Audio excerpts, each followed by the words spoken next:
It is the end. And that is the reason why we must continue to appreciate, not just our parents, our loved ones generally.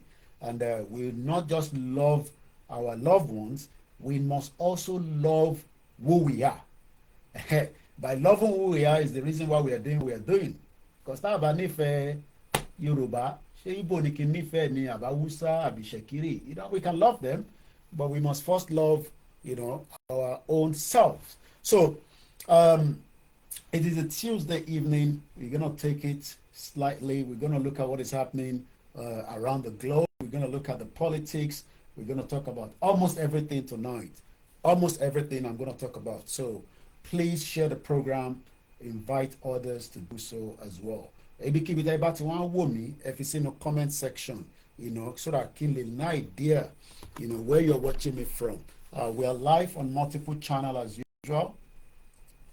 So we can watch it from TikTok. We are live on, I'm going to go live on Instagram in a minute. We are also live on Facebook, YouTube. We are doing very well. We're doing very well. Our numbers and our viewers are still the same. It has not dropped. In as much as people might think that, okay, maybe the viewership would drop. It hasn't literally dropped, Rather than drop, it is increasing. So good evening, every one of you. Ṣé ẹ ti miss mi púpọ̀? Èmi náà ti miss yín. Olóyè ló máa sọ bẹ́ẹ̀, honey. All right, before we go further, mo kẹ́yìn that in Wale, I can spot you. Ṣé kí n máa dárúkọ yín kí n kàn fi appreciate yín. Olu SAN, I cite you. Connie, we are waiting. Na Sowore we dey wait for Ibadan. Ó ti lọ Ibadan 2 weeks ago. I think Sowore was in Ibadan. Sowore busy lọ́wọ́ ẹ̀kún gan. Gani Olóyèdé, mo rí ẹ ń bẹ̀. Tajuddin Ibrahim, ọ̀nà ẹ̀kú iṣẹ́. I am from London. Okay. Wow, London. I was out today. The weather is like, ó tutù ó tún gbóná. Náà kó ṣàánú wa. So mo ráhùn tó ti wọlé. Gbẹ̀ṣẹ̀ wọlé mo kí yín. Ṣé nígbà tí mo ti kí yín ká ṣe anthem. Tá a bá ti wá ṣe anthem wọn ká wá máa tẹ̀síwájú. Àbí kí lẹ́ni mo wí? Nígbà tá a bá ti ké anthem wa. Èmi dẹ̀ máa ń sọ pé kò kúkú ṣàwa nìkan la kúkú ń ké anthem yìí. Even President Bola Tinubu gan was able to recite the anthem in 2022. I'm sure whenever he's doing the campaign, because campaign on pẹ́ bẹ̀rẹ̀, mo kí Shaki Hassan, mo kí, thank you so much on TikTok. Ẹ̀wẹ̀só bá mi o. Mo kí olóyè ọmọdé yẹn mo Ìgbòho Òòṣà, irúmọlẹ̀ tó ń jẹ mọ́ínmọ́ín, mo kí gbogbo àwọn ọba wa, àti fẹ́ wọnú ètò. Mr. Sophia, Mr. Koiki, ṣẹ́yìn nìyẹn, èmi náà ni. Mo kí Mr. Latif, ṣé miss mi púpọ̀. I'm live now. I'm sure we can catch up with a lot of things. So let's start the Instagram as well, so that we get all our viewers in from the Instagram as well. And then now we can, officially start the program slowly and slowly. Mo kí Ọpẹ́, mo kí gbogbo àwọn staff Koikimedia, mo kí àwọn management pátápátá, mo kí Àbọ̀ Àjàlá, mo kí ó láwọn management wa kọ̀ọ̀kan náà tá a máa ń pè tó jẹ́ bí shock absorber wa, òun náà ni brother mi Miami, Easy Miami, mo kí ní Florida ní Miami, mo kí Alhaji Fuja, mo kí gbogbo àwọn ẹgbẹ́. So let's start and then let's kickstart straight away because okay, it seems that maybe a staff wa bẹ̀rẹ̀ sí share link síta so that kí n lè gbé link yẹn lọ sórí status mi, ẹ bá máa share. Mo kí Martins, mo kí Afọlábí, mo kí Fáṣọlá, mo kí gbogbo àwọn staff Koikimedia, ẹ ṣé gan ni. I've been busy in the last 48 hours, but we're live again and we can do what we love to do best. Intakuku mọ̀ ṣe náà lélẹ̀, ká sọ̀rọ̀ ká béèrè, ẹ ṣé gan Mr. John. And tonight I think we should make it like Q&A, even though I need topic. I think we should have like a Q&A, question and answer. So Emani Berry, Ekpe, Abike join. I don't know what's going on with my, this phone, ó ti lulẹ̀, kò ṣiṣẹ́ dáadáa, kò jẹ́ ká fẹ́ lọ sórí Instagram. So I'm going to use this one, but let's start the program. Iṣẹ́ wa fúnlẹ̀ wa, forílẹ̀ ibi wa, kàgbéga, kàgbéga, kàgbéga fàlérí. Ìgbàgbọ́ wa ni pé bá ti bẹ̀rù làbọ̀ mọ́, ká ṣiṣẹ́, ká ṣiṣẹ́, ká ṣiṣẹ́, ká jọlá. Ìṣọ̀kan àtòmìnira ní kẹ́jẹ́ ká máa lépa. Ìtẹ̀síwájú fọ̀pọ̀ ire àtòhun tó dára. Ọmọ Oòduà dìde, bọ́ sípò ẹ̀tọ́ rẹ. Ìwọ ni ìmọ́lẹ̀ ògo adúláwọ̀. Àwa ni ìmọ́lẹ̀ ògo adúláwọ̀. Ẹ bá mi gbé gbogbo àwọn links wa wọlé ní kíákíá ẹ̀yin staff so that ká lè share sórí timeline wa. It is exactly almost to 8. So we have 2 hours. Taba pọ̀, taba engage, àgbé lọ sí 3 hours. But àfẹ́ kó máa pé 3 hours. But taba busy, tí a bá náà wọn kan tí a bá ń béèrè ní béèrè, èyí tí a bá lè down ni o. Torí kò ń ṣe gbogbo question yìí ni mo lè answer. Torí mo mọ gbogbo ẹ̀. But èyí tí bá mọ̀ àbí ìtẹ́ bá fi lọ̀ mí pé Mr. Koiki agbọ́n kankan báyìí ṣé bẹ́ẹ̀ náà ló rí, torí ẹ̀yin náà lè tún sọ fún wa àbí ṣé ẹ̀yin náà ti gbọ́. Mo fẹ́ òbí mo lè start Twitter space. Okay, ṣé mo lè start I think I should be able to iPad yìí kí ló dé tí kò fi yẹ kí n start live lórí ẹ̀ bí a restriction wà lórí nọ́mbọ̀. So ẹ bá mi gba àwọn èèyàn wọlé pé a ti dé. Àbẹ́ miss wa ni. I'm sure you've missed me. I'm sure we have a lot to catch up with because tá a bá ti ṣe program níjọ́ méjì mẹ́ta, we always try to catch up, with a lot of things. We always try to catch up. Okay, níbo ni Twitter wa kò fún Twitter ní access camera mi. Okay, kí ló dé tó fún Twitter ní access? So níbo ni apps wa? So ká lọ sórí Twitter X. Yeah. Okay. Kí ló tí kò fún ma share location, mo ní kò share location, but fún wa ní access sí kí ló tá rí camera. So mo kí ẹ̀yin wa, good evening and welcome to Koikimedia. Mo kí Martins lẹ́ǹkan sí, báwo ni ìyàwó àtọmọ mo kí ẹ ọpẹ́ báwa fi ìdàfin gba donations sí gbogbo platforms wa. Ẹ̀yin staff wa ó yẹ kẹ́ mọ̀ studio number táwọn èèyàn bá ti ń béèrè ẹ máa bá mi fi sínú comment section. Ìbò ni ìwé mi gan wà. Where's my logbook? Mo need kí logbook mi wà lẹ́gbẹ̀ẹ́ mi so that báwọn èèyàn ṣe ń béèrè mi sí èmi gan yan lórí. Tí olú ẹgbẹ́ sórí ti pọ̀ jù, tí number oríṣiríṣi, code oríṣiríṣi. So there's a lot in my head. So ẹ̀ tẹ́ ń béèrè number +44, 74 04405917. That is the studio number. The +44 is the UK code. Without that, you cannot get access. Mo kí brother mi Àtàndá Ọlọ́run agbára ẹ ṣé gan ni. Mo kí yàrá yèyé Olúwakẹ́mi. Àwọn staff wa ti ń fi gbogbo link wa sí ta pátápátá so that ẹ ní lè miss anything. So the studio number is live. The studio number is currently live in case you want to call in. Tẹ́ bá ní question àbí tí ẹ bá rí nǹkan kan tèmi ò rí bí a ti expect ẹ ká ti fi sórí platform wa tó yẹ ká ti sọ̀rọ̀ lé lórí because there's a lot happening, there is a lot happening. Kò dẹ́n ṣe gbogbo ẹ̀ náà làwa náà máa pick. Good evening, Nicole. How are you? Welcome to my channel, Koikimedia. So as we're about to kickstart the program, I would like to appreciate all our viewers and those that have been following us for a very long time, because some of you have just managed to come across our channel.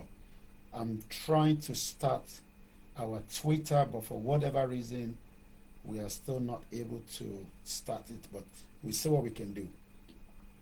I just need to get a little bit more device because I'm not using the software, so that's why we are short of phones and all that. So good evening once again and welcome to the channel. If you're new here, you've never come across my channel, this is Koikimedia, where we discuss almost everything. So the WhatsApp number has now been posted there, +44. Mo kí ìyàwó mi náà, mo kí àwọn ọmọ Oòduà, mo kí gbogbo ẹ̀yin bàbá, ẹ̀yin ìyá, mo kí àwọn Aristocrat, mo kí gbogbo ẹ̀yin ẹlẹ́sìn àti àwọn oníṣẹ̀ṣe tàbáláyé, kọ́ba Elédùmarè kó ṣàánú wa, kó wà pẹ̀lú wa. Bí nǹkan ṣe ń lọ nínú Nàìjíríà, báwo lẹ̀yin ṣe rí sí? Maybe we should start from that note. Once again, anytime we say support Koikimedia, it is a voluntary donation. Let us remember that, please. It is voluntary. If you give us, that means you are happy with what we are doing here, and you are more than happy to contribute your own little quota. The way things are in Nigeria today, what do you see? And what and how do you foresee the future of Nigeria? What can you see? What can you tell us? Tí bá béèrè pé bí nǹkan ṣe ń lọ nínú Nàìjíríà, kí ni nǹkan tẹ́yin máa kọ́kọ́ sọ pé ẹ rí? Once again, we continue to pray for my late mother. May her soul continue to rest in perfect peace. Ẹ ṣé gan ni ìyá wa Kẹ́mi, mo kí yín mọ́mì, ẹ ṣé gan ni. Wọ́n ní my Koiki, mo kí ẹ gbogbo ilé ọmọ Oòduà, ẹ ṣé gan ni mọ́mì. D1, I hope it's not the same D1 tó ń bá Very Dark Man fa wàhálà. Very Dark Man says he's no longer going to be on the social media because many Nigerians believe that he is a distractor. Ṣé ìbọn yẹn right? Òun ni kò jẹ́ kẹ́ jáde kẹ́ ṣe gbogbo ohun tó yẹ kẹ́ ṣe. Is that true? I don't believe that. I don't think so. Please share my program on different platforms and let people join us on this channel. So we are going into the program right now. We have started on a very lighter note.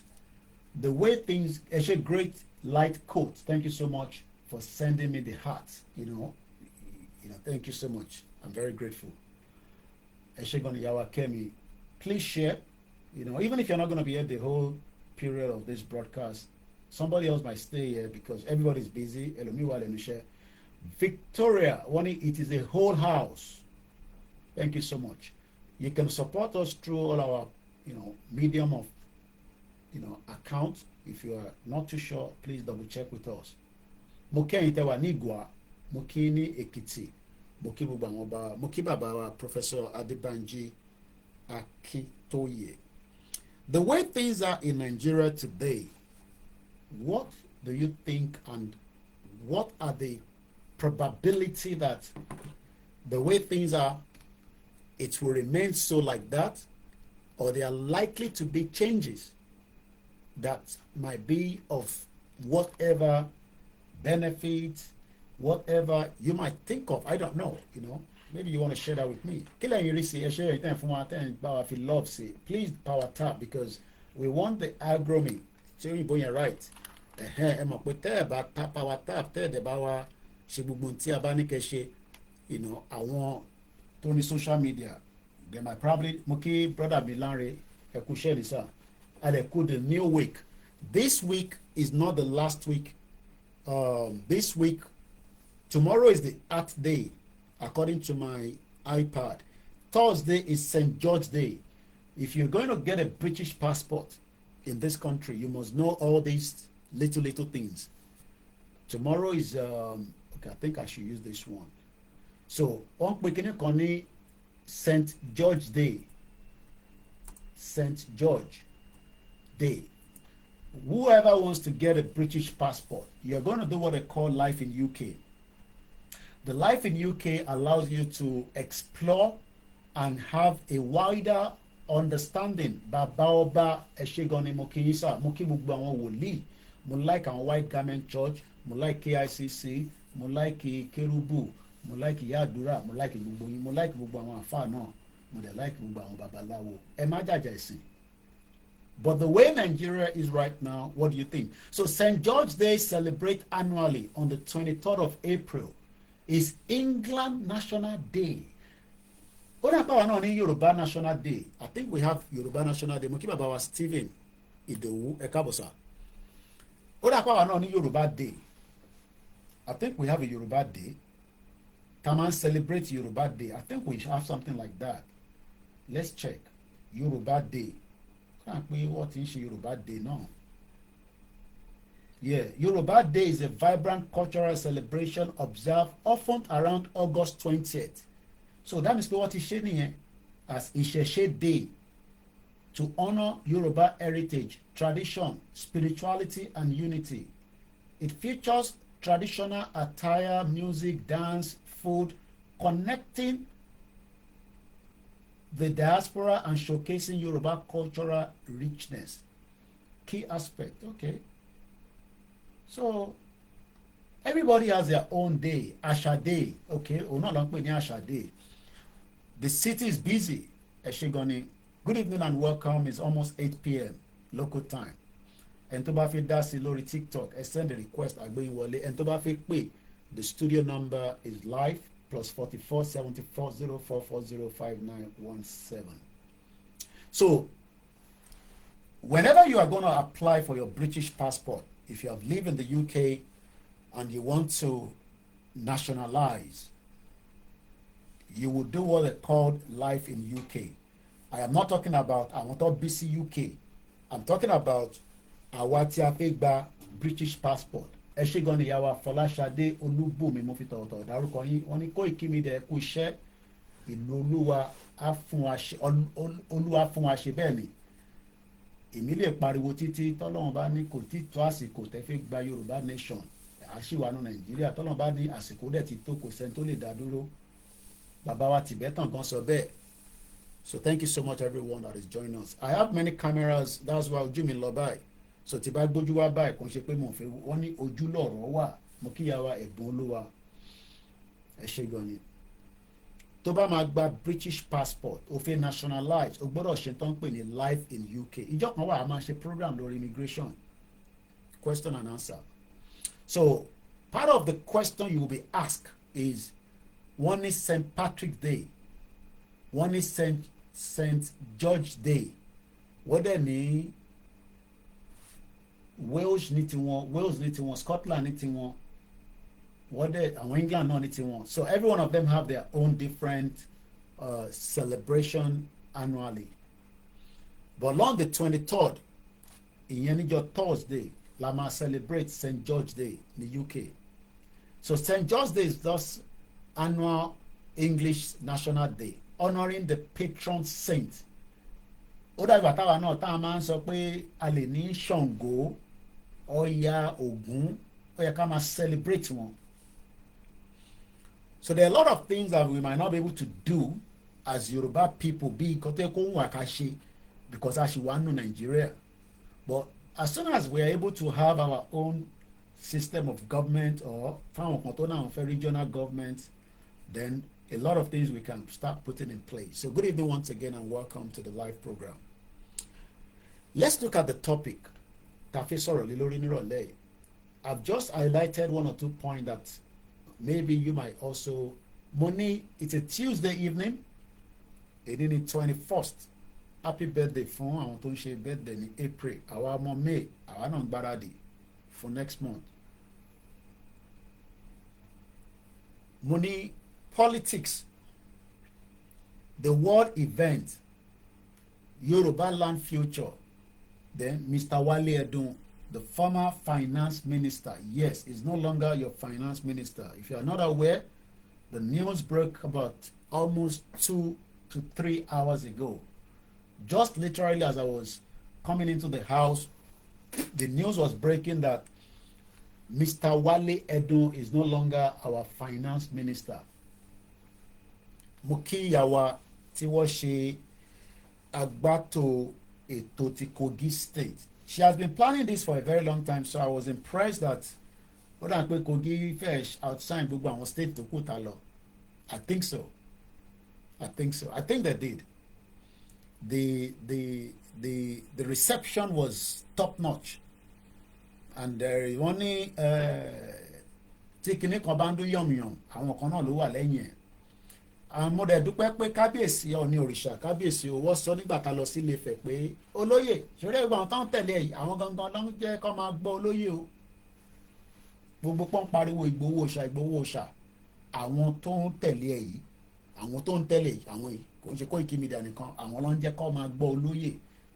So adúpẹ́ fún bàbá wa Ìgbòho òòṣà, adúpẹ́ fún bàbá Akíntóyè, adúpẹ́ fún a máa kọ́kọ́ máa dúpẹ́ fáwọn ẹgbẹ́ Yorùbá nation, àwa dúpẹ́ fún gbogbo ọmọ Yorùbá. Ẹ má bínú.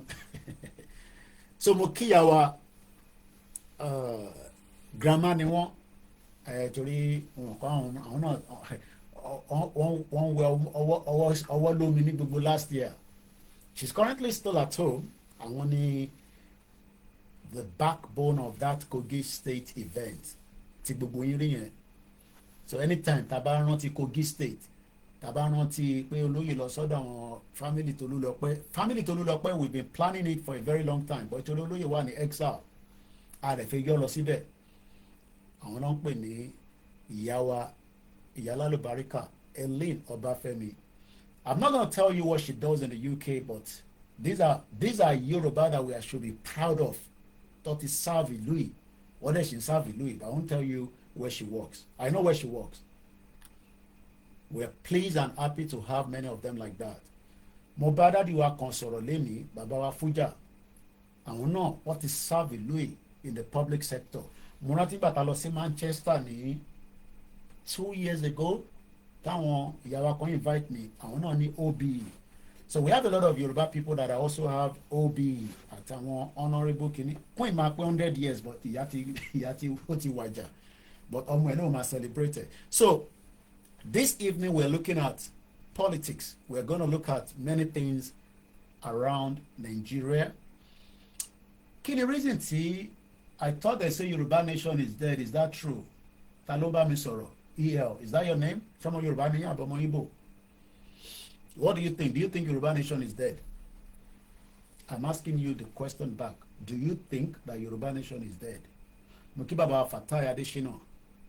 Kí ló fẹ́ pa? Ṣé fẹ́ tọ̀bẹ̀ bọ̀ lọ́rùn ni?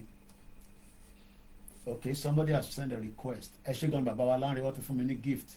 Àwọn èèyàn tẹ̀ fún wa ní gift púpọ̀ mọ́ lẹ́nu ọjọ́ mẹ́ta àmọ́ tó ṣe. Ẹ jẹ́ ká lọ sọ́dọ̀ Make Ìjẹ̀bú. So ká gbóhùn táwọn náà fi bá wa sọ. Yoruba nation is not dead. It's an ongoing project. It can never die. Because Nigeria is a mere geographical location. Orílẹ̀-èdè mi á dúró ṣinṣin, ó ti di dandan. Ẹ ṣé gan ni ìyá wa Tayo Sophia. Once again, good evening. So nothing that can kill Yoruba nation. It is going to be part of what we call dialogue, politics, negotiation, lobbies, and everything you can think about it. Mukiyawa Molara, Iyabo Ajala, lára àwọn board member Koikimedia làwọn àwọn ìyá dáadáa. So Mr. EL, Yoruba nation is not dead. It's an ongoing work. It's not a day job. It's not something you can get in 5 years. Àfitaba sọdọ̀gún. Àwọn ọ̀dẹ̀ fẹ́ kó dìjà kó di a máa tẹ̀jẹ̀ sílẹ̀. Àwọn kì í ṣe àwọn Fúlàní tó ń tẹ̀jẹ̀ sílẹ̀. So the work of Yoruba nation is a project that is still ongoing. So that is about it. Raymond Mokinyi, Mokinyi Ogbentewa nílé, it's not easy being a Nigerian today because harassment pọ̀, ọlọ́pàá máa harass you. We see a lot of videos on social media and all that. So Mokiyawa Princess Awoniyi, one, it is a movement, and anything tó bá pè ní movement. Ìyàwó Princess Awoniyi ni, who is that asking with a question mark? How can Yoruba nation die? Kí ló fẹ́ pa? We just have to be more strategic. Expectation tá a gbé wá láti the beginning tó bá jẹ́ pé gbogbo ọmọ Yorùbá accept it àti exit.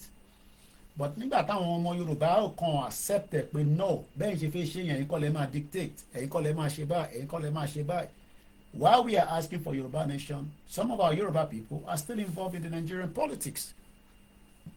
Ẹ ṣé gan ni ìyá wa Ọmọlára, wọ́n ní more strength, Olayomi Almighty will get the freedom for all. So what we are discussing this evening is everything entailed. It is not going back, but we must continue to engage. Now, let's ask this question ìrọ̀lẹ́ la wà so kò tí ì di alẹ́ rẹpẹtẹ ìtaṣí ìmọ̀ rẹpẹtẹ díẹ̀ kò dàbí ti Nàìjíríà tí gbogbo ẹ̀ máa ti dúdú wokowoko. As the election is getting closer in Nigeria, there will be a new government whether we like it or not. Àfi tí àwọn Fúlàní tó bá yarí mọ́ Tinubu lọ́wọ́ báwọn gbà. And I think the expectation from a lot of Yoruba people is that àwọn sector kan nílẹ̀ Yorùbá wọ́n pray pé tọ́lọ́run tó bá máa mú àwọn kàbá kó da gbogbo ẹ̀rú látọ̀dọ̀ tiwọn lọ́hùn. Ẹ̀gbọ́n mi yé tọ́lọ́run bá máa mú wọn àwọn ni kó fọwọ́ ara wọn kọ́kọ́ dàrú látòkè ọ̀yà lọ́hùn. Ẹ ṣé gan ni Sister Ellen ìyáwa ìyálálùbáríkà wọ́n ní thank you very much for the fantastic coverage in Kogi State. Ẹ̀yin náà ni nígbà tẹ́yìn bá ti ní Koiki ó ti yá ó yá fún àwọn team tiwa náà ni. Even though I was not on the ground, it was a fantastic coverage. Some of the videos that we produced on the day of Kogi State have hit up to thousands and thousands of viewers. So we're grateful for every one of you. Emma didn't tell us TikTok, we were unable to give you enough, but more download and more praise. So let's come back to the discussion this evening. Election is getting closer in Nigeria. Everybody knows that. Everybody can feel it. Whether you accept that election is working in Nigeria, whether it is not working, election will be conducted. But subject to the way things are right now, there is a lot of pressure from every corner. Yes, President Tinubu has a good amount of governors from about 36 states. I think he has about almost close to 20 something, if not a little bit more, to get what he endorsed APC. But will that give him the green light as an incumbent? And to wà lórí oyè nísìn, many analysts say that the chances that President Tinubu will return is highly likely. You might not accept it, but it's highly likely pé President Tinubu ló máa padà wá. Now, from the point of the future of Yorùbáland, as soon as the election is done next year, I am not talking about just the Yoruba Nation campaigners now. Kí ni kí gbogbo ọmọ Yorùbá gbé síwájú President Tinubu if he returns back in 2027, May 29? Give and take till President Tinubu bá win election in next year. Kí ni kí gbogbo ọmọ Yorùbá gbé síwájú wọn? Whether you believe in dissolution of Nigeria, restructure of Nigeria, I'm not sure whether we can go back to regional government. So the least you can get is maybe a restructure Nigeria.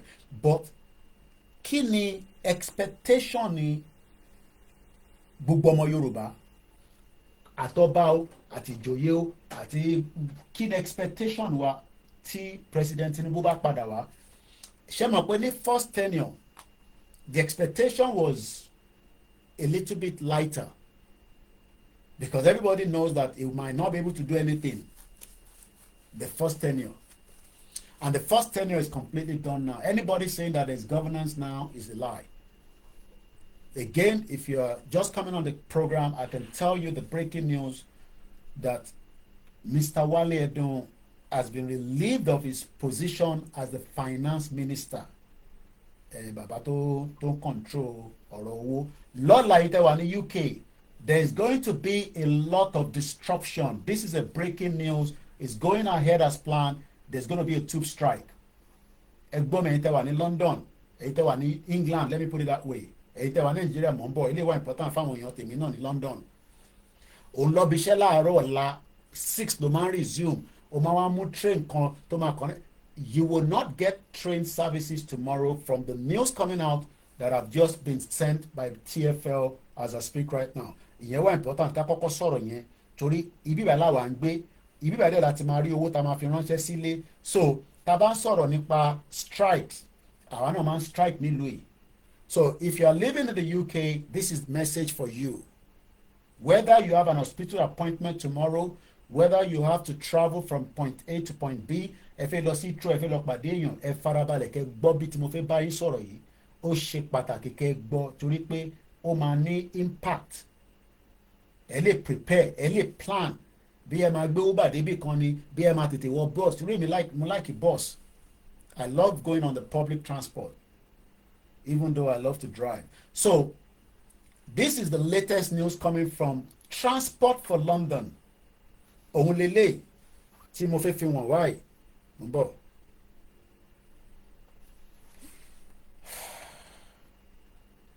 Okay, what's going on here? Okay, let's share it. Okay, let's open it again. So, wow. Okay, April. Méjì ló máa ṣẹlẹ̀ nínú April. So, méjì máa ṣẹlẹ̀ ní no.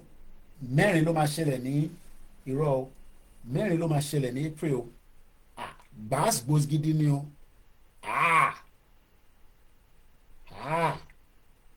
Ọmọ àwọn two driver ti yarí o. All the two driver ti yarí o. Everybody want extra money. Go easy. All right, let's go to be Tuesday 24th. So I believe it's starting from today. I think the disruption has started from today, but sometimes it kicks from tomorrow. So today, Tuesday 21st, Wednesday 22nd, Thursday 23rd, Friday 24th, ọjọ́ mẹ́rin, there will be what they call, all the strikes are going to run from 12 midday to 12 midday the following day. But disruption will continue into the afternoon and evening of the strikes. If you have not lived in the UK, you will not understand how this works. Everywhere will be jam-packed. Imagine this is a train that moves millions of people on a daily basis. Kọ́wá shut it down. That means pé gbogbo èrò tí train kó yẹn, gbogbo èrò yẹn ó ń kó wọn bọ̀ lórí bus. How? Báwo ló ṣe fẹ́ ṣe? This is where we talk about infrastructure. Because the development of those infrastructure, where there is it, àwa dúdú náà dé la gbé gbogbo ilẹ̀ yẹn tó fi ń sọ pé underground, London underground lẹ́nìí. Iṣẹ́ táwọn Caribbean ṣe ló ń lọ lọ́nkàn yẹn. Àwa náà lè ṣe same thing. We need to develop, we need more infrastructure to connect every part of southwest of Nigeria. So there will also be another strike in May. But èyí tó máa ṣẹlẹ̀ ní April táwa náà ó ti bẹ̀rẹ̀ láti ìrọ̀lẹ́ yìí or látọ̀sán rather ó di Friday kó tó tán. You can easily collapse. So ẹ̀yin tí ẹ jẹ́ tẹ́ wà ní UK ni mo bá sọ̀rọ̀, mostly in England, kò ń ṣe tẹ́ wà ní Manchester, Scotland, Birmingham, mostly in London. London ni city tí a ti ń pa owó, ibẹ̀ la ti ń rí owó. Kò síṣẹ́ kan tó jẹ́ṣẹ́ ìdọ̀tí nílùú yìí. Àlùbáríkà ní gbogbo iṣẹ́ tó wà nílùú yìí. Ìyẹn lọ fọ̀gbẹ́, ìyẹn clean títì, ìyẹn ṣe Uber, ìyẹn ṣiṣẹ́ lọ́fíìsì, it doesn't matter. Dignity wà níbẹ̀. So I pray that as these strikes goes out, àní farapa níbẹ̀, gbogbo ẹ̀yin èèyàn wa tẹ́ máa ń lo train. I don't use the train all the time. Mo ti jáde lénìí, mo fi enough time sílẹ̀, mo wọ bọ́ọ̀sì ni, ó take me ní time, but mo débi tí mo lọ, mo dẹ̀ wọ bọ́ọ̀sì padà. Traffic wà, but ó move. But ọ̀la máa busy o. Ẹ̀yin tẹ́ máa ń lọ wọ train ní 5 o'clock. Nígbà tí train bá ti ṣe pẹ́kẹ́, kò ní ṣe é ṣe o. So that's about that. Now, let's come back to the discussion. Tí President Tinubu bá padà wá ní next year, because like I said, the chances that the opposition will defeat him is not there. But hello, bro. Hello. I'm listening to you. No, ẹ máa dá sí ni mo fẹ́ kẹ́ ojú kò síbẹ̀ tẹ́ bá fi dá sí ilé ẹ máa gbé ìwọ kò ṣe. Okay, no, it's fine. It's okay. I'm getting along with you, Koiki. Okay, all right. Tẹ́ bá níbi tẹ́ ti fẹ́ bá wa dá sí kẹjẹ́ ká mọ̀ so that àlè. All right, no problem. So what I'm trying to explain this evening is, whether we like it or not, election will hold next year. But there's a plan that some people doesn't want election to hold next year. It's not the Yoruba nation people now, because nígbà táwa ní ká máa ṣe election in 2023, gbogbo yarí mọ́ mi lọ́wọ́, ẹ̀dá máa ṣe election ni. So I don't want anybody to come and tell me now, so you want to promote election. I am not interested, because nígbà tí mo ní ká máa ṣe election nígbà yẹn, ẹ̀dá wa lóhùn. This time around, election will hold. Tí anybody bá try láti disrupt the election yẹn, that means what is truncate democracy, and we might as well end Nigeria. That's for my own end. I know the Northerners are monitoring the situation in and out. One monitor President Tinubu náà show one. I think El-Rufai will not get a bail until June. You know, I want not to do. I don't think maybe some of you know that. Because El-Rufai Bogi ADC ni, and the law Roshishel, I am not saying President Tinubu, is like they are pinning him down from not getting a bail. Whether he will eventually get a bail, I don't know. But if the election holds and President Tinubu returns to power for the second time, our Yoruba, our southwest of Nigeria, kí ni ká present síwájú ẹ̀? Tẹ̀bá lè bá mi sọ̀rọ̀ lórí ẹ̀, bàbá Pablo. Actually, we just have to look it into this angle. Like I just joined the program, I'm not really politically oriented. I just like to. We don't have to be politically oriented. The way Nigeria is right now, we want something. Everybody wants something. We want President Tinubu to give us something, whether roads, state police. But what I'm looking at, brother, with TSG, all the love from TSG from Nigeria to Nigeria, if President Tinubu wins back for the second term, Kinekawa Southwest, our Southwest, I'm not talking about Yoruba Nation now. What should we be presenting more to him? Because he will only have another 4 years to be able to give us what we might be asking for. Àwọn kan ní job, we could create more iṣẹ́ fáwọn ọmọ wa. Okay, mo rí bẹ́ẹ̀. The constant electricity and the road infrastructure, the needed other roads in some suburb areas needs to be attended to. Okay. Suburb areas in some angles that their road are still there. Our interior places come out to get infrastructures they are still lacking. Okay. The benefit generally to understand. Yeah. People say because they have some kind of local government chairman are doing this, are doing that, but then the lack infrastructures. Okay, so we expect President Tinubu to look into the power sector, maybe.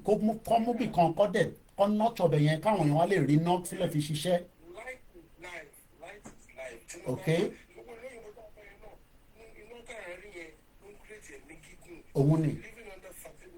Okay.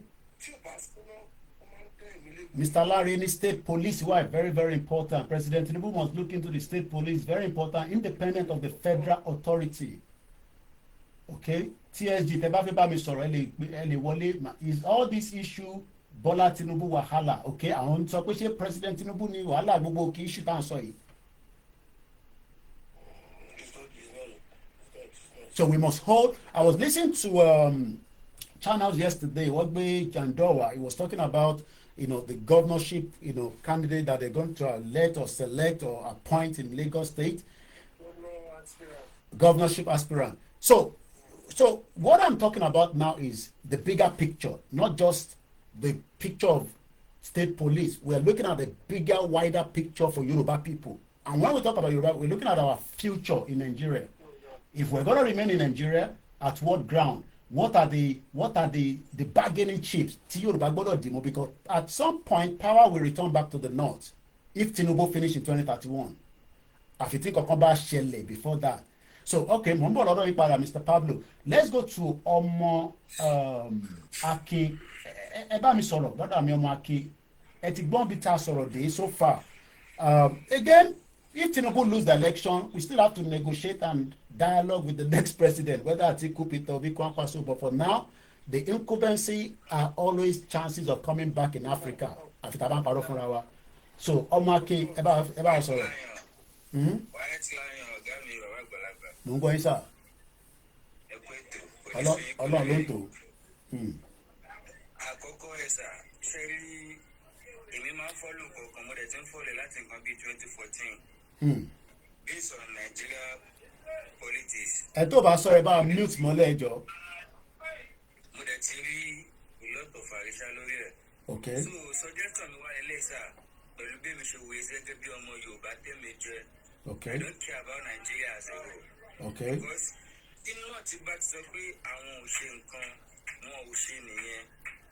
Okay. Wọ́n ti jáde brilliantly láti sọ fún wa pé tí màálùú bá jáde tó vote against President Bola Ahmed Tinubu ní Nàìjíríà ní 2027, màálùú máa win, Tinubu máa wù fail. Which gbogbo wa dẹ̀ mọ̀ pé ẹ̀sẹ̀dẹ̀ àwọn ní majority, àwọn dẹ̀ ní caban.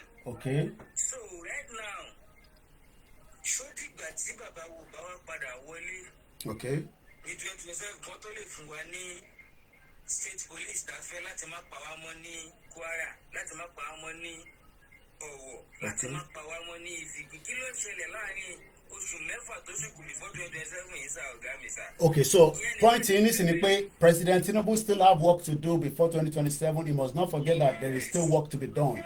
Okay, all right. Maybe, yeah. Yes or no? Oh yeah, go do. Come, àṣẹ ló fi pa, but some of those àṣẹ yẹn máa lọ sí Senate, ó máa lọ sí House àti so. We are talking about security or insecurity in the advanced countries, sir. Okay. It's not supposed to sit about our security. So tí bá gbọ́ yín dáadáa, so ká kọ́ máa kí President Tinubu máa issue executive order bí Donald Trump. Ẹ jẹ́ ká lọ sọ́dọ̀ TSG. Brother mi yẹn is always invited on TVC. We've been together in the UK. He's in security. Tí bá fún wọn láyè kò ní jẹ́ ká sọ mí, but I will let him speak now because he's speaking from Nigeria and the network might not be as great, but he's in UK. He's somebody that I know very well, and maybe I'll tell him to introduce himself properly so that for the benefit of all my listeners to enjoy it from him. TSG Nigeria, about Gbon Sokesa.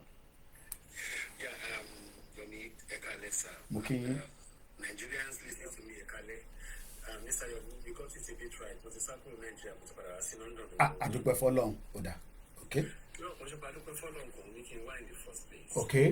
If you see the way things are going, you just want to come back, do a bit of work, then we strategize and go back again. So have nobody sponsoring you. Okay. You're actually doing your own self-services because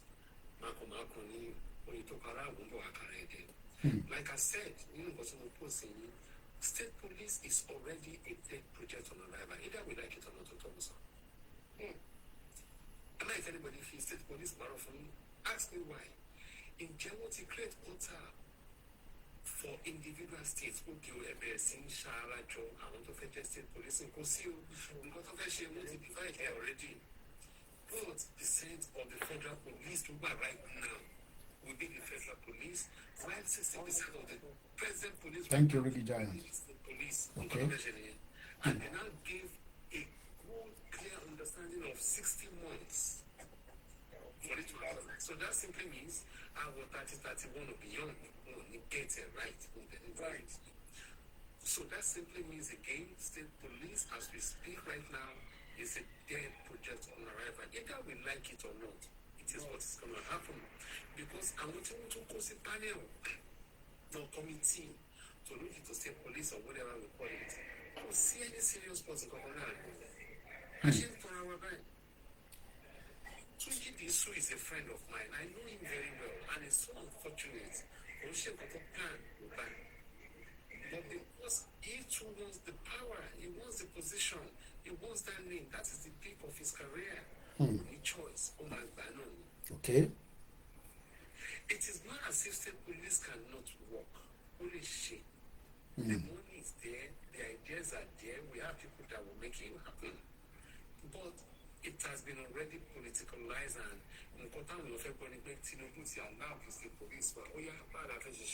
the same set of police that know that money, we cannot be using the same strategy and we'll be looking for a different result when we work like that. So, my own point is this: whatever we all can do to find a better lasting security personally within ourselves would be a better idea. Let me bring one thing to your notice. I was in Lagos. I went to a place here where it is Leko. The place is called Lagos State Drivers Institute. They are the people in charge of creating drivers awareness safety for Lagos State. But ask me a question: how many Lagos State drivers road users know what driver's license who are in Lagos State so different from Nigerian driver's license? How many? Go see. Now, I have equally been made a consultant to this institute, so I'm trying to bring out what we call driver safety program. That simply means the whole idea of mọ́tò báyọ̀ àwọn èèyàn tó yẹ kó wà ní left lane wọ́n wà ní right lane oríṣiríṣi. We want to bring this awareness on board. Mr. Femi, let me ask you again. You've given us that state police might not likely be executed by 2031, if I'm right. What should we then demand from President Tinubu? Should he win the next election? Election has not been conducted, should he become on your quote me pay, should he win the next election? What do we deserve to ask him from the southwest of Nigeria, our Yoruba? Because the state police now, you say that you might not gain it, we might not get state police from President Tinubu before he leaves office in 2031. That is quite a little bit worrying. Let me put it to you this way. I'm a graduate of criminology and psychology in UK over here, and I hold the pedigree and the license to offer environment close protection in the United Kingdom and globally. I'm equally a peace ambassador to Nigerian police in Nigeria. Can Tunji Disu come out and explain in a transparent way how this state police is going to work? Obviously, okay, if we can't get state police, what can we get? How about get state police? Is there something that we can get from President Tinubu Kitolosoke? Nothing. So it depends on this about President Tinubu. Look, let me be honest with you. I'm a very open advocate of good governance. With the man of the TVC that I actually asked that question, and I said it to them that people should stop talking about insecurity in Nigeria. People should stop talking about insecurity in Nigeria, and people should stop talking about security challenges in Nigeria.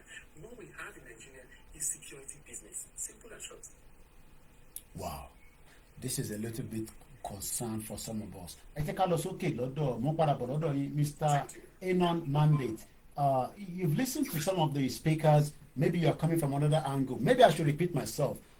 It's not just one item I'm asking for. What should we present to President Tinubu as our point agenda for the Southwest? Because after he leaves office in 2031, those things might probably not be as easy to get. State police seems to be out of it now. State police, from what we are hearing now, state police don't present for 1 year, might literally be out of it. Good evening and welcome to everyone that have joined us. This is an evening discussion, politics, Nigeria, the world at large, Strait of Hormuz, Iran and Israel, at America. We don't know what is going to be the end of it. 20% of the global goods to Nigeria now because of an infrastructure. Mo follow woman kan tó fẹ́ ra epo ní Iran 70 cents ló fill the tanker 70 cents. Bó ṣe jẹ́ kí Nigeria náà máa ra epo nìyẹn pẹ̀lú peanut. But unfortunately, ìgbà tá an infrastructure tó máa develop gbogbo refinery tó ti collapse, Dangote ò ní rẹ kò ní tẹ́po fún yín lọ́fẹ̀ẹ́. I think the price is about 1,350 lẹ́nìí. If I'm wrong, all right, ẹ jẹ́ ká mọ̀ ní comment section. Ẹ bá gbó sókè Mr. Edun, mo kí gbogbo ẹ̀ tẹ̀ ń darapọ̀ mọ́ wa. Wọ́n ní forget the state police bill, we go through the parliament just a matter of time. Well, it seems somebody is disagreeing with you, Mr. Femi. We'll come back to you on that. In your honey, it will go through. Mr. Edun, ẹ bá gbó sókè sir. Okay, thank you so much. I think the average demand of any Southwest person will be state police creation. And for me, I don't think so. Anything is impossible. Okay. There was a particular time that an executive order was actually made. We elected him so that he actually will have a Yoruba interest there, apart from Nigeria interest at that. So since he's a president, if he says state police is not there, and we encounter different kind of security challenges, and he is our president, and by affiliation he is a Yoruba, he is of Yoruba extraction. Okay. So if you want to achieve that, I believe by all means he's supposed to do everything possible to achieve this state policing. You could see all kind of insecurity coming close to our region, and people are losing their loved one on a daily basis. Number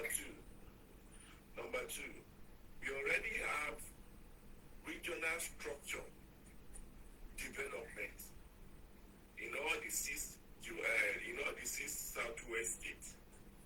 If we can actually have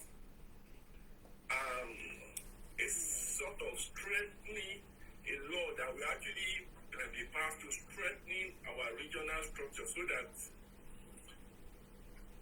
the infrastructure that we are getting, it will not be concentrated only in Lagos State, if that one will actually help, but will be extended to the entire southwest. When I'm talking about infrastructure, I'm not talking about just road alone. I'm talking about so many infrastructure like the rail and stuff like that. If we can have this administration help us harmonize this regional development in terms of infrastructure, I think it will help us. By opening up the other side, like the Port Harcourt, like instead of having pressure in Lagos with the Port Authority, maybe open up the other side as well, and then that way is more or less is breaking up, into much regional side. Yes. Okay. Lately, I was watching what's it called, a video content of from Ondo State, whereby one of their beach it overflew, and people that are living there, they cannot actually live there anymore. So if you can have something like strengthening regional stability of development, strengthen the development of region, it will help the region a lot. There are some regions that are having drastic development, while there are some regions, as you speak, I don't want to mention any region so that I will not trigger. Yeah, I understand. Yeah. We know that there are some people that represent one state from the region. So if you can look at somebody's confirming that they said it's somewhere in Ayetoro in Ondo State. Yes, you are right, sir. Somebody's just confirming that. Go ahead, sir. So if you can use his power to help us achieve those two things, Yoruba will not forget his time. But will he be able to have the will and the desire to do it with the caliber of people that will surround him? Remember, he's not just the only one who have to do it. He will have to appoint. He will have to set committees. Are they going to have the same, agenda like him? Because maybe that might be a bit of conflict of interest. Because they might say, well, you're pushing more. We've already seen that they say that the tax reform that he wanted to put was going to favor some part. It's not going to favor some part, and eventually that tax, we never had anything about it. It's like, fade away. Good evening, Mukibo Darapomowa. Necessity is the mother of invention. Okay. Everybody know in Nigeria that, in the southwest, that triple fashion, thank you for the rose. Oh, sir. Okay. Security. Okay. So if everybody can actually accede to the fact that we need security as a top priority, something's supposed to be done in that regard. And also, secondly, in terms of development, if there is those things that actually being developed in some of these other states, like Ogun State is not more developed. We can just reference to Lagos State. If it can be, if there is a will or there is a support even from the federal government, I don't know how they are going to do it, so that the Yoruba territory also, based on the connection, the channel, it can be harmonized for development in all the six Yoruba states. It will help a lot. It will help a lot. All right. So that's my own submission. All right. I'm coming back to you. Mokil Bugwe, panel Walale, and Toba Fikwe Walina. The studio number is +44 74 044 05917. I've just typed in Bandit Nigeria on Google, and I'll tell us some of the headline that popped up. And then I'm going to go back to Mr. Omwaki. Alapada Losodo TSG, Mr. Femi, Ashegone, the gift. My question is, if President Tinubu does not get the police reform, the police, whatever that is going to bring a bit of security at the time he returns back for the second time, if he does, would that be a failure on him? So in the last few days, or weeks and months, When you type bandit on Nigeria on Google, the Guardian Nigeria News, CDS charges the troops to crush the bandit and take one out. Keep Nigeria safe at all costs. 16 hours ago. 1 month ago, Global Center for Responsibility to Protect Nigeria. Premium Times, 8 hours ago, Presidency lists Nigerian military success against terrorists, bandits, and other criminals. It seems that the presidency is saying, look, there's a lot happening there. According to the BBC, sponsor of terrorists in Nigeria, Boko Haram, ISWAP, bandit, IPOP government, published the list of suspected terrorism sponsors. Sky News, 1 month ago, Nigerian soldier killed 45 bandits in gun battle in Katsina. The Defense Post, 1 week ago, over 20 villagers were killed by bandits in Nigeria. Blueprint newspaper, make Nigeria safe at all costs. CDS charged the troops 13 hours ago.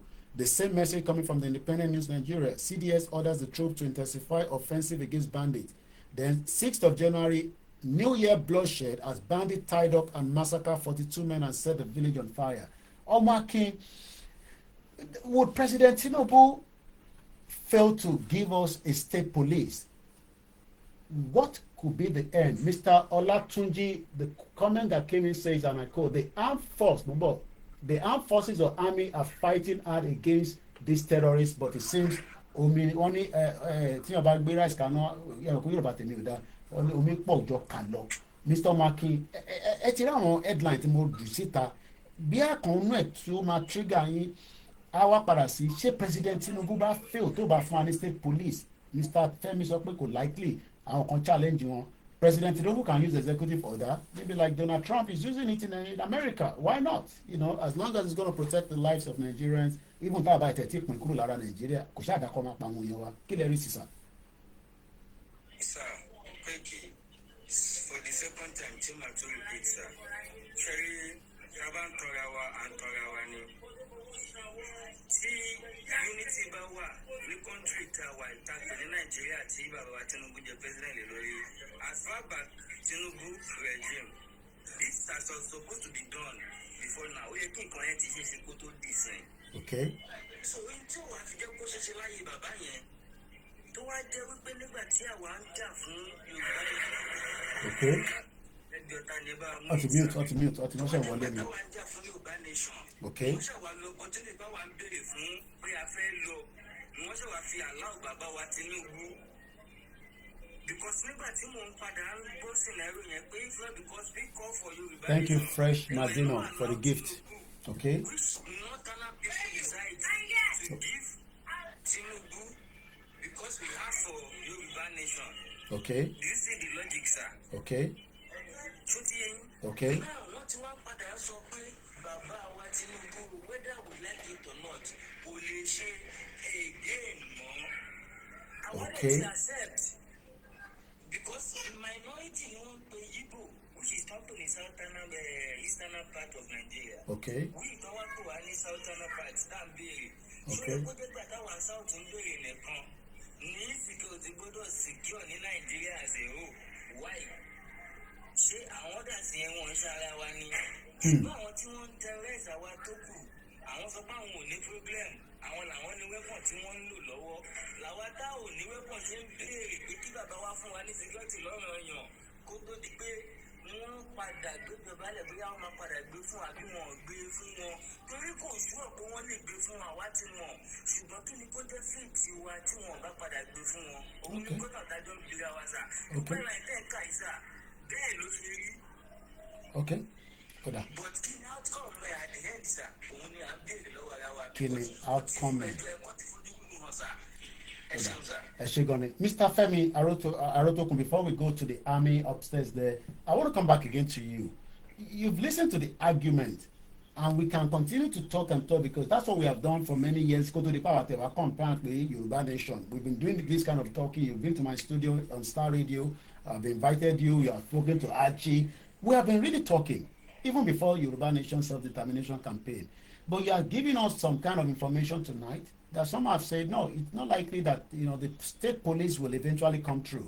Nicola says the problem with the state police is that the state governors will weaponize them for personal end. There will be end of fear gubernatorial election, they'll be using that against the people. Mopton says, Ayetoro Ilaje Ondo State used to be the most advanced communist city set up in Nigeria, incorporated in 1950 with their technical college, welfare, social service. It's now being all destroyed. Good evening and welcome. It's Politics Evening, Tuesday rather. Mr. Femi OLAYOMI, let's crack on again. All right, thank you again for having me. Omaki, I listened to what you said so far. Mr. Edun and the rest, I've listened to you guys all. Well, let me ask you a question. 2 weeks ago, TVC called me about this said issue that you mentioned. 48 persons have been mentioned as sponsors or sympathizers to Boko Haram. Ejo, 2 weeks ago till now, I had a picture in your the organization in your The question is this: who is deceiving who in the power? Are they just giving us information to keep us quiet, or giving us information? Okay, APC in shape. I'm not from the angle of APC, APC or whatever. Yeah. It's a problem. But I want to come from the angle of, can we just do something reasonable? Can I say politics? Can we do something reasonable without including politics? But politics is about everything, right?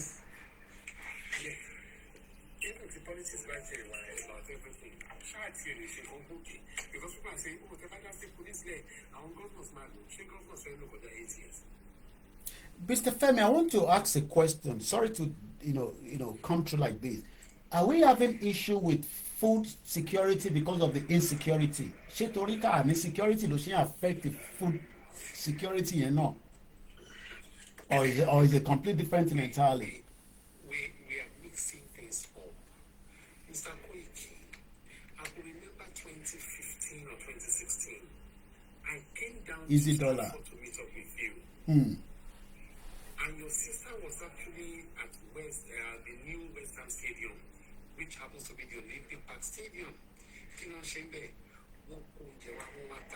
Okay. Can you remember that? I remember, yeah. In London, there's what you call the food festival. People will come up with different kind of food ideas that they can actually use as entrepreneurship. Now, Nigerians in London putting jollof fries in supermarkets. It shows we're equally improving in UK over here. Hey, Joe, do we have anything like food insecurity in UK? No, we don't. Rather, what we have is No. What I'm trying to talk about, I'm talking about the farmers. I know. Yeah, okay. That is where I'm going. Okay. Now, there is a company here in London opening hotel chocolate. Hotel chocolate in London be one she vodka, one she gin, one she something look at the babies. I want to share. Can you move a try to fire? Kota one tafu. Two of these chocolates in me want to convert it to so many things. Mumbo, Army Service, we're coming to you immediately after Mr. Femi. Please bear with us. We have what we call the hotel and catering management. We have the food science and tech department in Nigeria and schools. And looking for Poloro. So when we're blaming the farmers, we have to blame the schools as well.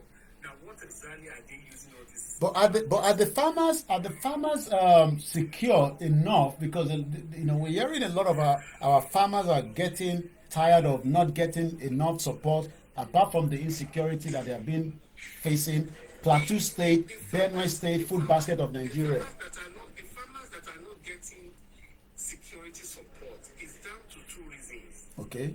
They are local chiefs near villages on one.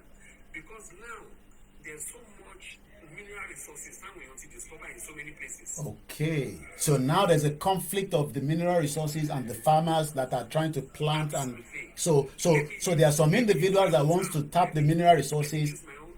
Let me use my own town as a typical example. Okay. In Owo, they've discovered gold. Okay. Now, insecurity to one rabbit, Oti rise. So it's now affecting our farmers in that axis. So farmers in that axis are now moving away and running away.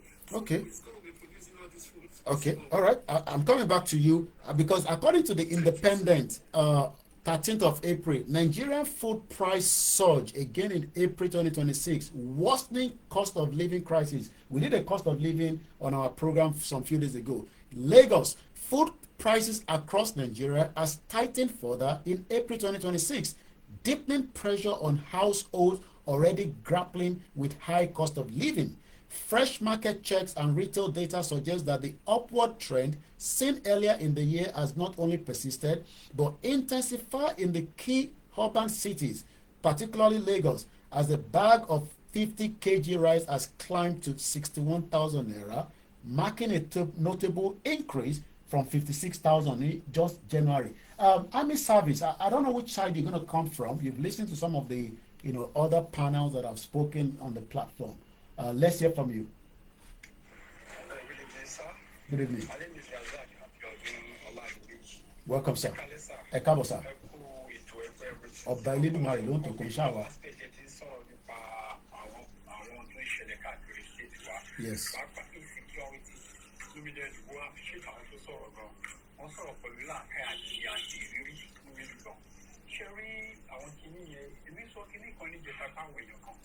The genesis of this problem, corruption.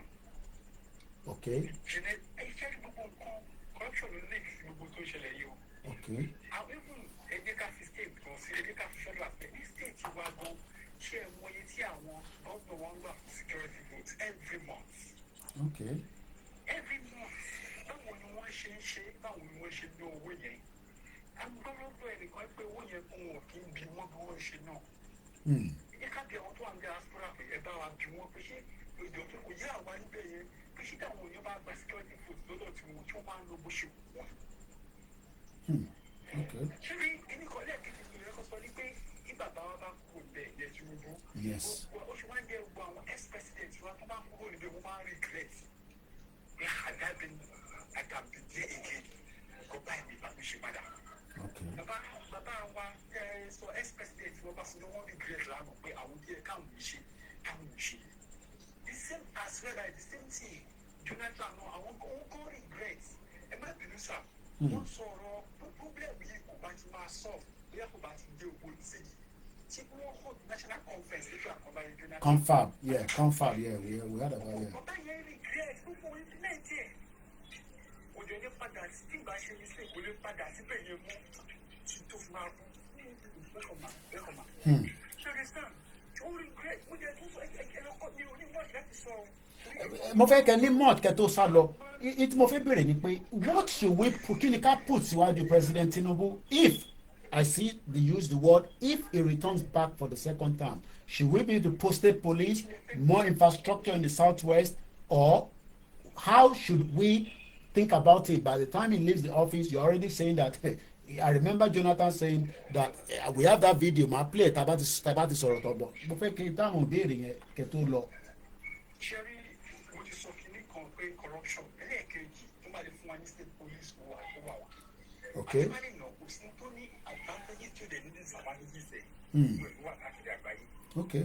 Ṣẹ́rí bàbá wa náà àwọn náà ó sọ̀rọ̀ kan pé tí àwọn ẹnìkan pẹ̀lú bàbá sọ̀rọ̀ àdẹ̀rẹ́ nǹkan pé the bank statement yẹn pé gbogbo bá ṣe bó ṣe fẹ́ ṣe ó máa bá. Ṣé wọ́n pẹ́ àwọn federal government tó jẹ́ sọ́kàn àwọn ìdìbò ọ̀rọ̀ yẹn bàbá náà. Well, I mean, there's evidence there was almost a coup. We don't know what could have happened. So the chances of him to have been taken out is there. Because the coup was real. Even though what denied at the beginning, but now they've confirmed that there was a coup. Yes, ó ti yé mi.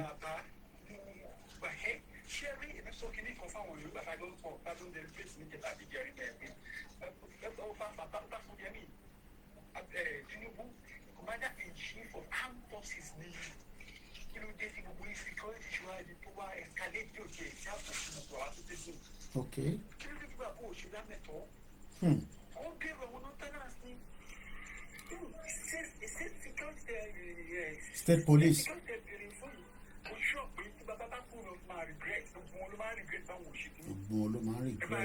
Okay.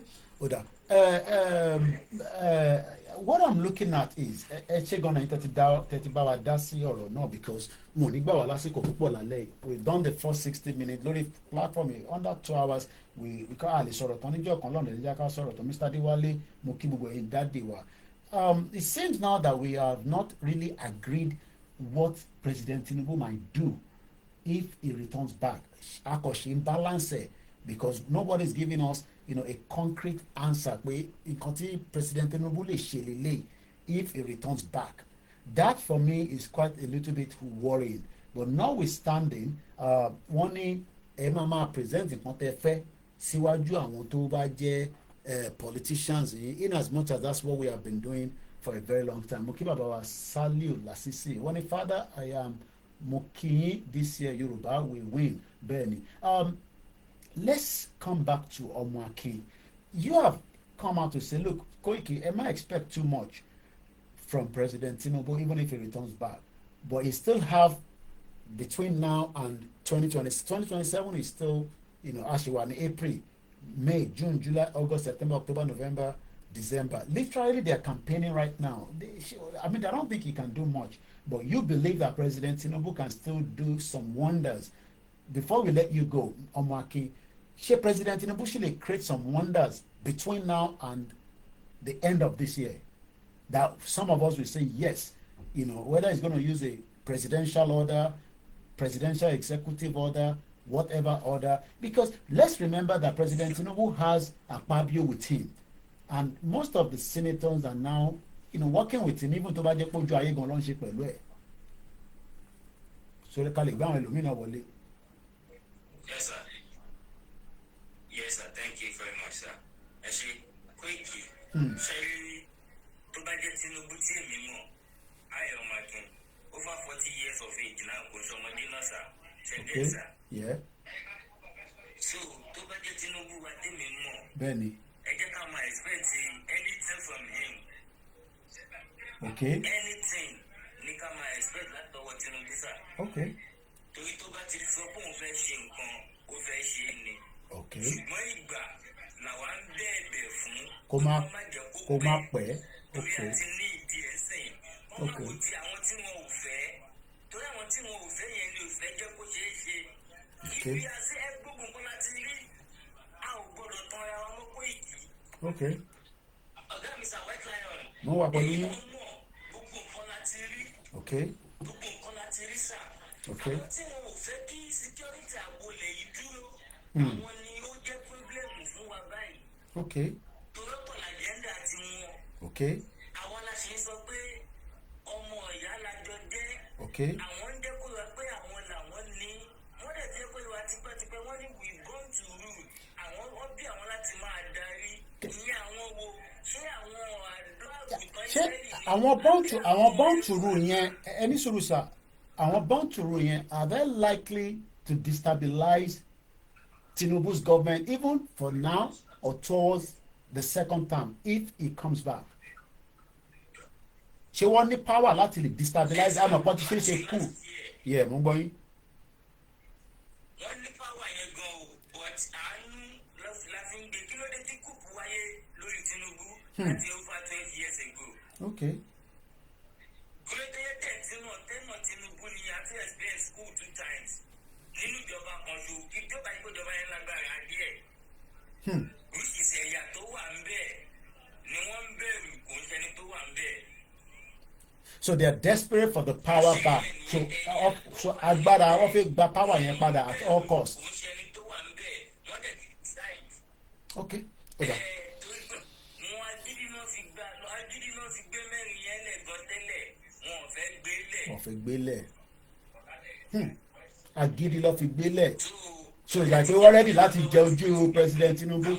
Ọmọ alára ní I had a dream that there was a huge riot before Tinubu was clear for 2027. Wọ́n náà lálàá pé wàhálà máa ṣẹlẹ̀ riot kan máa ṣẹlẹ̀. Ọmọ akẹ́bá ń parí ọ̀rọ̀ tẹ́ ń sọ sà. Ẹ̀sà nǹkan ti ibi tí mo lọ gbọ̀ngàn lẹ́nu ẹ ti fẹ́ mẹ́nu gbà yẹn. Ṣé rí di pé bàbá claim pé àwọn ló kàn ṣé wọn kọ́ tó ṣẹlẹ̀ débẹ̀ ṣá kí n kò bí ìfẹ́ níwọ̀nba ó ti ní tó padà ṣẹlẹ̀ ọdún mẹ́rin ni àdéhùn bàbá wa Tinubu àti President Buhari agídí ni wọ́n fi ṣe ọdún mẹ́jọ ọdún mẹ́jọ yẹn ló wà pé ìkílẹ̀ ti fẹ́ ṣe again mo ti túgbà mo ti ṣe tó fún ọdún mẹ́rin ọdún náà dá fún tí ò lọ torí ẹni tó lódùmarè bá dá náà kò jẹ́ farawé ńgbà mí Koiki tí ó ti yé yín kò ìdí nìyẹn tí gbogbo ẹ̀ fi bó ṣe rí tí bàbá wa jáde fún ìsìnkú ń bẹ̀rẹ̀ láì bàbá wa àkàlàmọ̀gùn kì í ṣàìkọ́lẹ̀ ó ṣàṣe pé bóyá ó jẹ́ tuntun sí wọn wọn láwọn ń gbénu Buhari ń gbénu àwọn. Statement yẹn ó dà pa máa fi wá ṣe program mi ní kí n má àdè mọ́ta lẹ́yìn because statement yẹn àwọn kan ní statement yẹn ní ó ní bó ṣe jẹ́ ikọ̀ President Tinubu ní inú Buhari làwọn ti ń ṣe táwọn ń ṣe àwọn ò pé Buhari èwo because ṣé bàbá ti lọ but ànímú yẹn wá ànímú mọ́ta lẹ́yìn torí a ní àjọmọ́ra wọn so ẹ ṣé gan ni bàbá mi ọmọ akin fún contribution ní lálẹ́ yìí ọ̀bọ̀ Elédùmarè kò ní jẹ́ kí a wára wa tì gẹ́gẹ́ bí ọmọ Oòduà simple A as ABC ABC náà ni kọ́lọ̀ jẹ́ ká ẹ bá gbóhùn sókè mo fẹ́ gbọ́n tẹ́ fẹ́ sọ torí àní pẹ́ lórí ètò púpọ̀ lálẹ́ yìí mo kàn fẹ́ jẹ́ káwọn èèyàn sọ̀rọ̀ kan kí mi wá sọ méjì mẹ́ta ká tó máa lọ ẹ gbóhùn sókè sà. ẹ ti wọlé náà ni ẹ jẹ́ kí n fọ́lọ́ yín sódà àlejò máa ríra wa ó yẹ gbóhùn sókè mò ń gbọ́ yín.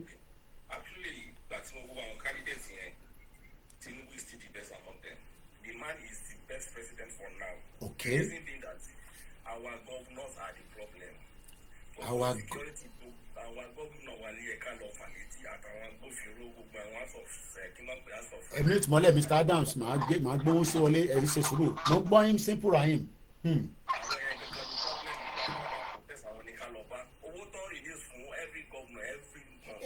President Tinubu sọ bẹ́ẹ̀ pé àwọn kówó fúta I mean money is going out now and I listened to Jendo yesterday and we know àwọn politicians ẹnu wọn dùn bí anything but Jendo sọ̀rọ̀ lánàá ó ní this is the government that has not ASUU strike nígbà Buhari ẹni tó strike nínú ASUU ó lóyún ó bímọ gbogbo àlárí yẹn ló tọ́ ó dẹ̀ ní gbogbo àwọn governors tó ń gbowó ní sìnkọ́ fi san salary pé wọ́n jẹ́ gbèsè whether that is true I can't confirm that and be saying that here but intanet sọ nísìn ni pé the governors must be held accountable it doesn't matter we must hold them accountable for the lives of our people in the southwest torí ibẹ̀ ló jẹ́ àwa lógún kò ṣe pé àláìka àwọn ìyà tó kù. bẹ́ẹ̀ni àwọn gbogbo ní káàdì mọ irú Ondo state yẹn tó ti wọlé sọdọ state kára ń sìn state owó tó ti ń ta ní ìlú lọ́dà mi ló fi wọlé yìí. Okay. What are they doing with the schools? What are they doing with those schools? Every day. And those money, I want you to wọ́n ṣà ń kówó ìjẹ náà ni. On security, on education, on health.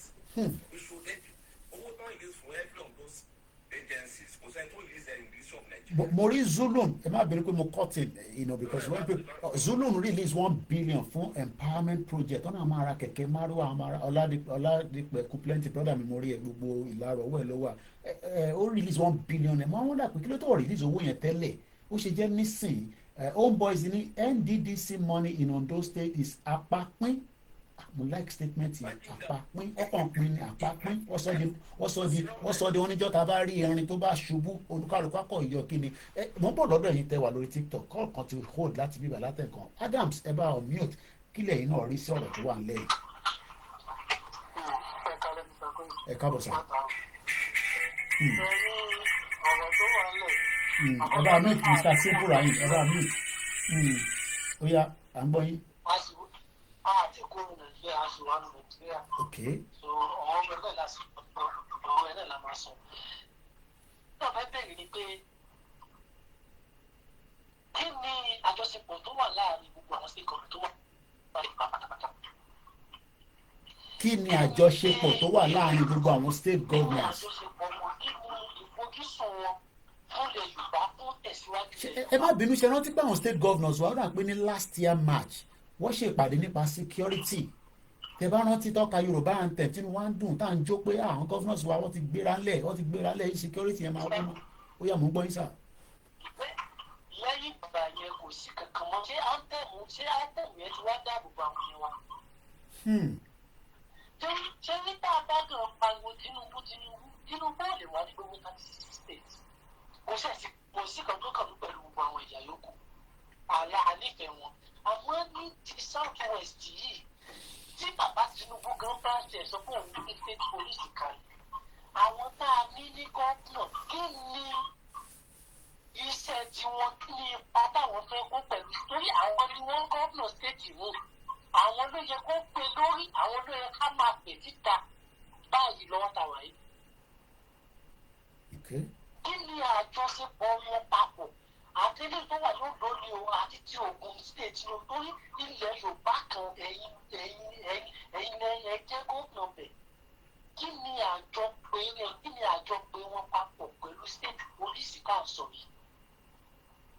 Torí ṣé títí wọn bá pọ̀ bẹ́ẹ̀ tán ni wọ́n ṣẹ̀ṣẹ̀ máa forí torí ọ̀rọ̀ yóò di kí ni àwọn tá a pè ní south west government kí ni nǹkan pàtó tí wọ́n ní fúnlẹ̀ Yorùbá. Kí ni nǹkan pàtó tó ní fúnlẹ̀ Yorùbá? Òdodo ọ̀rọ̀. Kí ni fíṣẹ̀ wọn fúnlẹ̀ Yorùbá? Kí ni fíṣẹ̀ wọn? Kì í ṣe stéètì kólíkì Yorùbá lájọ sọ lẹ́nu. Àtẹ̀lé tó ń gọ́nà Oǹdó, àtẹ̀lé tó ń gọ́nà Ọ̀ṣun àti Èkìtì, Yorùbá lájọ sọ lẹ́nu.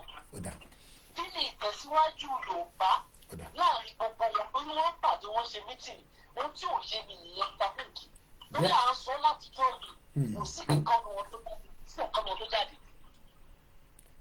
Great light ní nothing pé kò sí kankan náà ni o kò sí kankan nothing no tata fún yanyan. Mr. Adams kí n tó lọ sọ́dọ̀ Ọlánìpẹ̀kun èèyàn mi dáadáa ni nígbà tá à ń ṣe campaign wa lọ tí campaign wa rẹ̀ ti tàn kí ni ẹ̀yin ní expectation fún President Tinubu whether now between now and the 7 month tó kù or if it does come back for the second time because we don't know what's going to happen. We can speculate, we can sit here, but nobody knows if the cabal will let an election to hold, if it is going to be a disruption of the election, or if anything might happen between now and then. Àkànbẹ Ọlọ́run pé kò sẹ́ni tó mọ̀ la.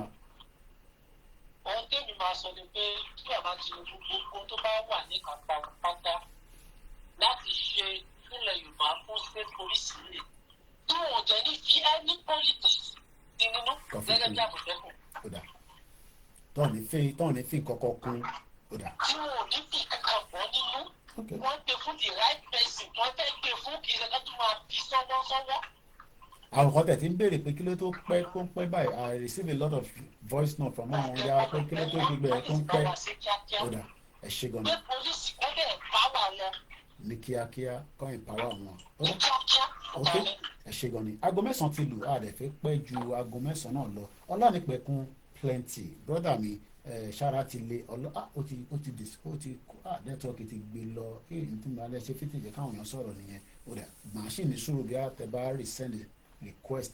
We've looked at the discussion this evening and politics has been really focused on at almost the first hour àti ṣe first 60 minutes. We've talked about the politics. What was the reason why Wale Edun was removed? I don't know.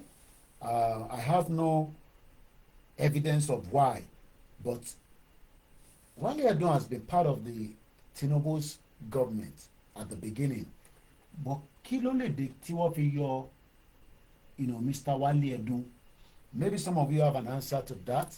I want you to help me with that. That is on that one. Now, Yorùbáland future. What future do we want? Yorùbáland future. I want to see a future where we have, a good governance in our own sovereignty, not in Nigeria. I still stand with that. But while we are still in Nigeria, what kind of future do we envisage? Maybe some of you have an answer to that, or maybe not. Well, as we know, we don't take much of your time because we always come out frequently on our platforms. As we're going to be bringing the program to an end again this evening, NTFA Wallet Network is kicking out. I'm sure maybe some other time you will have the privilege to join us. All we can continue to say is that there is time for our politicians to look into our future before it is too late. Because if our future is not looked into, there might be issues and problems that we might be facing with the with àwọn agbésùmọ̀mí, àwọn bandits, àwọn tí wọ́n fi ẹ̀mí ọmọ ènìyàn tàfàlà. Tẹ́ bá lọ wo I think it was GUO vehicle that was attacked. The economy is not really helping a lot of our people. Our people are still struggling day in, day out. The electricity is not stable. Without electricity, you can't do much. Insecurity is a problem. A lot of our people are still living in abject poverty. All these are issues that we will continue to say that it needs to be looked into. And on that note, we'll probably be back again tomorrow. I was a little bit busy. We'll probably catch up in the morning tomorrow, God's willing. We'll do our normal morning discussion. But all I say all the time is, Kono Majekawa at the wrong place at the wrong time. A lot of events took place that, was a little bit baffling for me. Àwọn girls méjì kan wọ́n follow ara wọn, follow ara wọn. Èmi tẹ̀wé pé torí ọkọ ni àbí torí ọkùnrin ló ṣe bára wọn jà. Homeboy says, and I quote, if this government changing security will disappear, definitely I believe that as well. I thought they were fighting torí boyfriend àbí girl àbí ọgbọ̀kọ̀ ara wọn.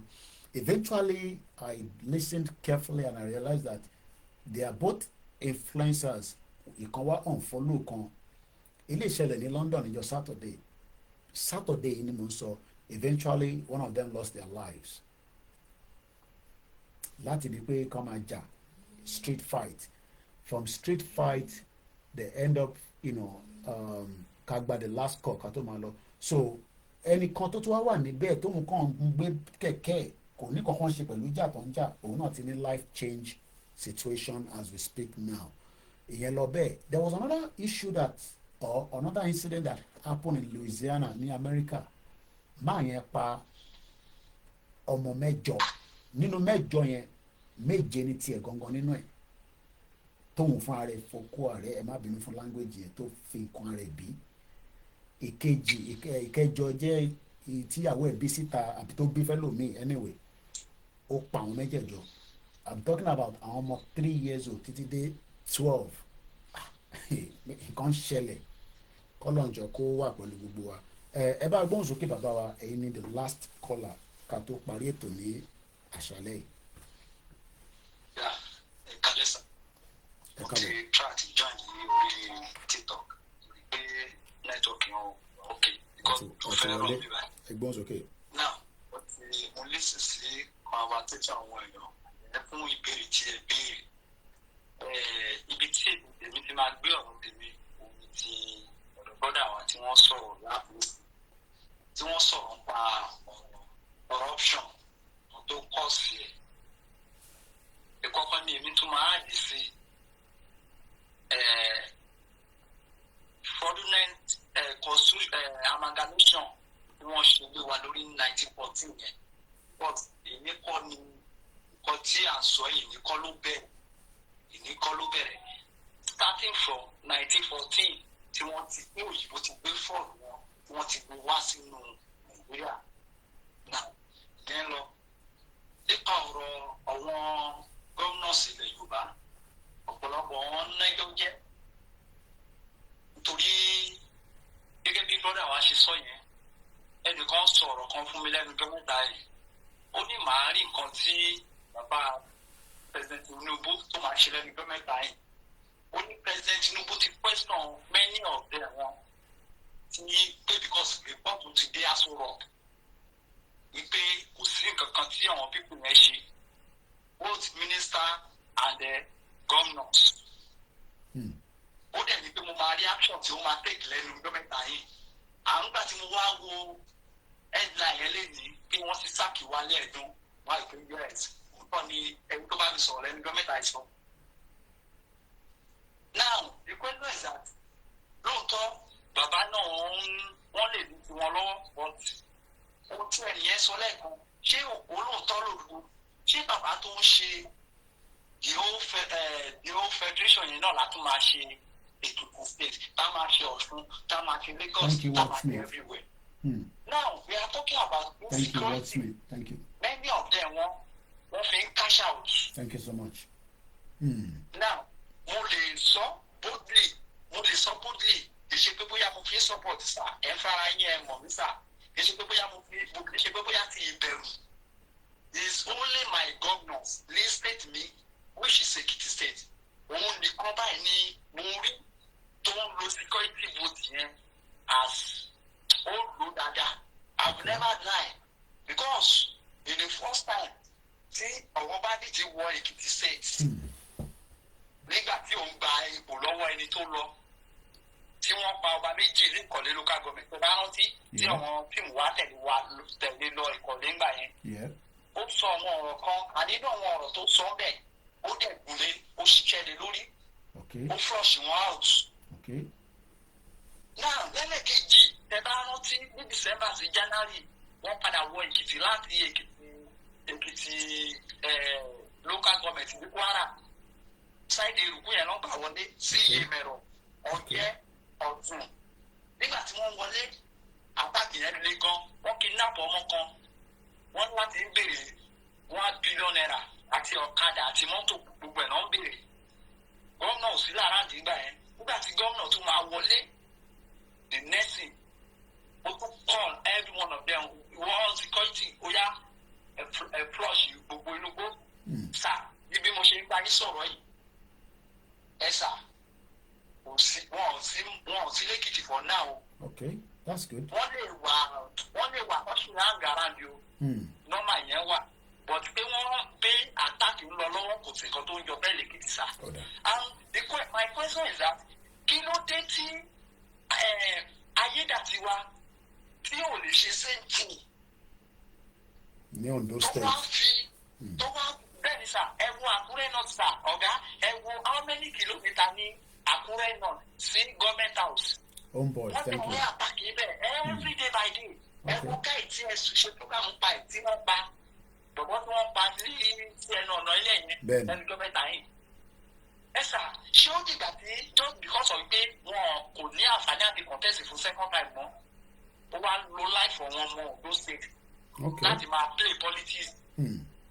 Ó ń risk life wọn bẹ̀ sí ó allow bandit láti máa pa ọmọ káàárọ̀ òjìrè látàrí pé ó ti fẹ́ wọ́n ti constitution ti sọ pé kò lè padà contest fún second time mọ́.